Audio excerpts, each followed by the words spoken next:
Mi viejo tenía un carro y tenía el carro mientras el carro estaba bueno. Los carros estaban hechos para durar. Ahora ya las cosas no están hechas para durar. Eso es un cambio fuerte.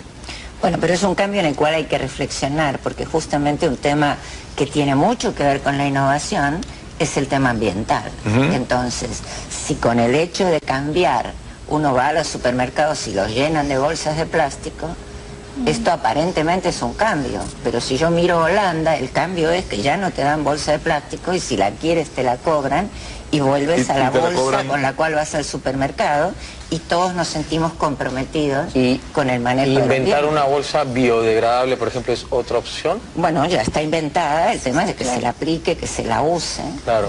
Y por otro lado, su fabricación exige energía, entonces tampoco la bolsa biodegradable resuelve todos los problemas. Por eso, porque la más tienes que innovador es fabricar. no usar bolsa. Exactamente. Entonces tendremos que buscar la forma. Nos estamos dando cuenta de que la mejor manera de innovar es no hacer nada, ¿no? Más o menos. No, yo creo que No, es reflexionar. Lo que yo decía, siempre tienes que reflexionar si las cosas se podrían o no hacer de otra manera. Claro. Y a lo mejor de otra manera es volver a como se hacían en algún momento. Claro. Ha pasado con el fast food. Ahora estamos volviendo a la comida saludable. Claro. Entonces, ahora uno va y tienes este cartelito de estos son restaurantes slow food. Entonces está bien, tú no tienes por qué comer algo que fue hecho en 3 minutos. Tómate tu tiempo y siéntate a disfrutar un almuerzo o una cena de 25, ¿no? Claro, quizás el gran tema de las últimas décadas ha sido el tiempo, ¿no? Es como ahorrar tiempo y esfuerzo. Y finalmente pues se han bajado hasta el derecho, o sea, comer bien ahora es un privilegio. Comer sano y con tiempo y con calma. No es una necesidad normal, básica, sino es un privilegio, ¿no? Entonces, ¿cómo tú ves esto, Fernando? No sé, o sea, me queda, en realidad no quería retomar un poco el punto, ¿no? Porque me he quedado pensando un poco que sonaba un poco el programa de innovación no parecía una apología a la innovación, sino ir en contra de la innovación, porque la innovación está muy pegada al cambio acelerado. Y sí, ¿no? Yo lo que encuentro en mi experiencia con universitarios de 16 a 25 años y con gente de arte, ¿no? de la danza contemporánea o del teatro de pronto, ¿no? que para mí son los más innovadores en realidad, porque son personas que se están preguntando qué cosa es lo que está pasando en el mundo para poder responder frente a ello. Yo quiero actuar con eso, quiero bailar con respecto a eso, ¿no? O sea, cómo tú realmente estás conectado sensiblemente con lo que está pasando a tu alrededor para responder, ¿no? Eso es lo que enseñamos, por lo menos en el ámbito universitario, ¿no? Aprender a responder con una motivación, con unas ganas a los problemas, ¿no? A hacer y resolver finalmente, ¿no? Ella, por ejemplo, nuestra emprendedora, digamos, o sea, sin ánimo de analizarte ni nada, sino es simplemente lo que dices me resuena, es importante, ¿no? Que como tú generas reencarnación a partir de tu proyecto, a partir de una motivación personal. Y comentábamos ahora que le costaba dificultad vender los muebles porque eran tan propios, tan suyos, claro, finalmente, ¿no? Entonces, finalmente el problema del cambio del cambio acelerado en el tiempo es terrible porque exige a las generaciones ponerse al día permanentemente. Mi mamá no sabe qué cosa es un BlackBerry o un iPhone, y se perdió en el camino. Fernando, y acá hay una cosa interesante, porque hemos muchas veces modificado cuestiones en el tiempo como para ahorrar tiempo, y resulta que el tiempo que tenemos es tan apretado porque todo se hace más rápido. Antes te llamaban por teléfono a tu casa, te dejaban un mensaje, tú contestabas cuando llegabas y atendías al día siguiente. Ahora, si no te ubican en el celular, ahora perdiste, y tu día se hace una serie de actividades que son absolutamente... Y tus reuniones en una fiesta, en una casa, cambiaron. Bueno, pero a lo mejor eso termina volviendo a cambiar, porque llega un momento que tú apagas el celular o buscas espacios para volver a tener una cierta intimidad. ¿Será posible? A lo mejor es necesario porque el mundo te va presionando a ciertas cosas, pero además son opciones personales. Sí, son opciones. Pero en un país como Perú, lo que nosotros necesitamos es poner en valor un montón de cosas que tiene el Perú y que algunas de ellas son muy antiguas, no solo los muebles, mucho más antiguas que esa.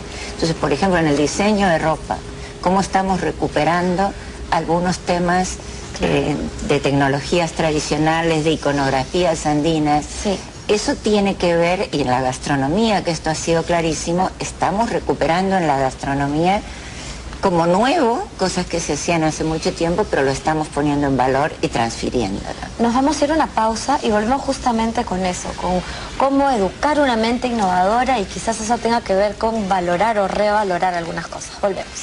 ¿Se puede fomentar el aprendizaje de la innovación? ¿Se educa una mente innovadora? Tú estabas diciendo que se puede estimular un poco este desarrollo, ¿no? Yo creo que se estimula la creatividad. La creatividad es una capacidad del individuo que es estimulable, no se puede enseñar, pero han habido investigaciones que efectivamente, si tú muestras un ambiente propicio para poder desarrollar un producto creativo, un servicio creativo que responda a un problema, es totalmente desarrollable. Hay un elemento que a mí me parece que es importante, que lo vuelvo a repetir, y que son las ganas.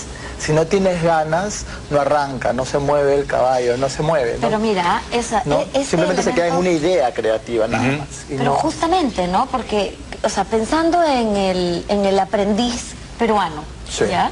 ¿Qué tipo de, no sé, capacidades, cualidades, quizás hasta de personalidad, hay que desarrollar en nuestros estudiantes para generar una actitud innovadora?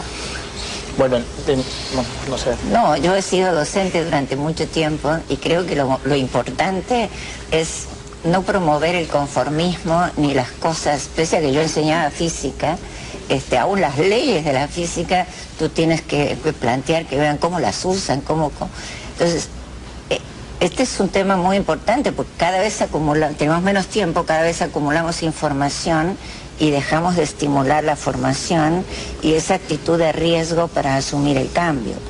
Pero por otro lado también tiene que darle un soporte para que la gente cambie, porque en algunas cosas tú puedes manejar las tecnologías de acabados de tus muebles, y si quisieras un acabado nuevo y no supieras cómo manejarlo, ¿a dónde recurres? Entonces también tiene que haber instituciones como las que intentamos ser con los CITES, que den soporte a la gente que está dispuesta a innovar. Yo creo que es importante además como la noción de necesidad.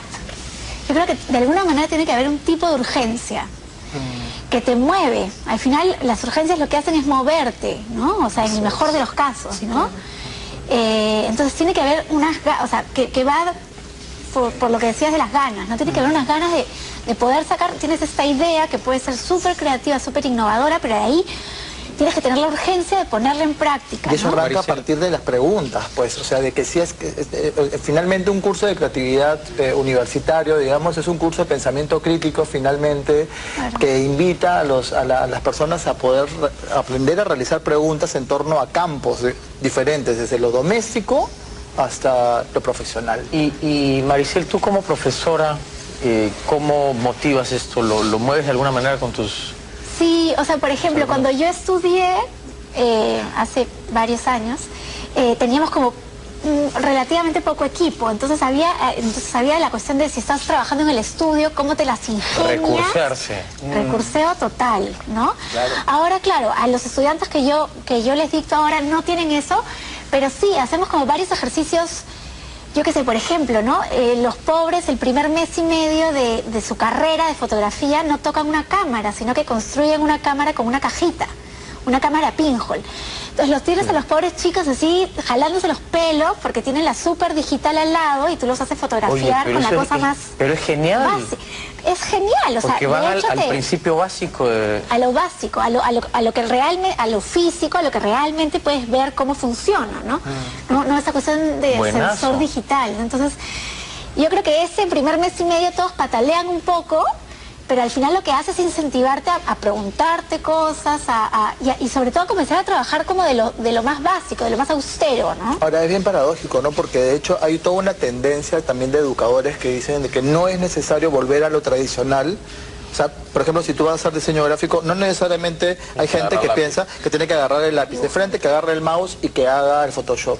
Hay otra vertiente de educadores que dicen que no, que para ser innovador tú tienes que pasar desde las raíces y explorar de pronto las 3 dimensiones, el lápiz, el papel y recién arrancar. Yo estoy de acuerdo con esa última, hermano, porque uno tiene que ser capaz de entender y de pensar y entender el proceso de las cosas. Entonces finalmente estamos llegando a un tema importante que tiene que ver con que el cambio tiene que estar basado no tanto en lo externo, sino en lo que te significa para ti. Claro, la pregunta lo que te tú estás generes, diciendo, directamente lo que tú tienes hagas. es que, ¿no? Yo, o sea, salgamos de los universitarios también y trabajo con gerentes o con directores en el ámbito bancario de pronto, ¿no? En una universidad.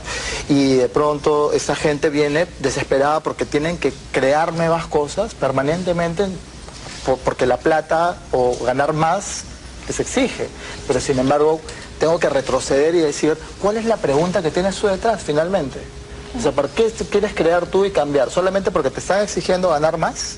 ¿O porque realmente te interesa este tema? Ahora nosotros somos innovadores o no, bien alta, los peruanos. De todas maneras, por eso es que en el ámbito educativo ese trabajo de innovación debe ser reflexivo también, más que enseñar a innovar. No se puede enseñar, pero hay que reflexionar en torno al tema para poder explorarlo y dar las herramientas justamente. Ahora estamos en un universo en el cual te están exigiendo empresarialmente innovación justamente para cosas como lo que dicen. O sea, innovemos para no quedarnos atrás en el mercado, innovemos para ganar más con los mismos recursos, innovemos para...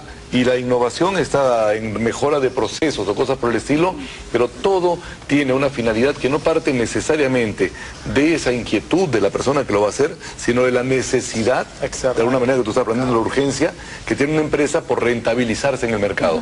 Entonces tú dices, interesante, hay algunos casos paradójicos, realmente no paradójicos, paradigmáticos, en el mercado peruano, de innovaciones impresionantes, ¿no? Pero por eso, yo creo que en el mercado peruano nosotros tenemos ejemplos de innovaciones en todo tipo de tamaños de empresa y en todo tipo de profesiones. Porque de repente todo el tema de la creatividad se ha trabajado más en el arte, en las ciencias de la comunicación, y justamente tenemos que tratar de que ese espíritu también se traslade a las ingenierías, que manejan un conjunto de herramientas que permitirían ciertos cambios, pero donde de repente en la formación se ha castrado el tema de la creatividad, porque todo está establecido. Entonces, lo importante es que no tiene que ser antagónico, que tú resuelvas necesidades que te exige el mercado con que te puedas sentir bien en lo que haces. Además creo que también puede resultar innovador cuestionar esa demanda, ¿no? Es decir, también se trabaja como decirle a la empresa, ok, tú quieres que yo trabaje para el rendimiento. Yo te propongo, ¿no? O sea, puede ser innovador, que también importe simplemente que tu gente esté bien. Por ejemplo. O sea, es cambiar el paradigma también de un equipo de trabajo. No solamente cuánto produces, sino cómo viven, porque ¿cuántas horas pasas en tu trabajo? Más que en tu casa. Entonces, podría importarles por el simple hecho de importarles del ser humano, ¿no? Nosotros hemos desarrollado una experiencia muy interesante hablando de los japoneses y hablando de lo que ellos usan palabras. Tú me preguntabas cuál es la palabra. Para los japoneses la palabra es el kaizen, que quiere decir innovación permanente. Pregúntate permanentemente cómo hacer las cosas diferentes. Nosotros tenemos 2 consultores seniors de nuestra generación que nos están transfiriendo su experiencia en empresas de calzado, en empresas de la madera, en empresas del pisco. Y el tema más importante es que el logro de las innovaciones pequeñas, de los cambios, se hace en equipo. Y más importante desde mi punto de vista, el impacto ha sido no tanto los cambios de productividad en cada empresa, sino cómo la empresa logra trabajar en equipo. Cómo el chico que era conserje y que limpiaba por todos lados, se le ocurren innovaciones y se convierte en una persona imprescindible para la empresa. Y es escuchado. Entonces, si tú te propones cambiar, pero te propones cambiar en forma colectiva en tu empresa, esto da lugar a creatividades insospechadas, no necesariamente vinculadas con la formación académica. Claro. Por ejemplo, yo cuando... O sea, esta cuestión multidisciplinar para mí es súper importante. Que tú trabajes, para mí es mucho más rico trabajar con gente que no son fotógrafos. O sea, porque obviamente rescato más, tengo mucho más intercambio que gente que está sentada al lado de alguien que sabe exactamente lo mismo que sé yo, ¿no?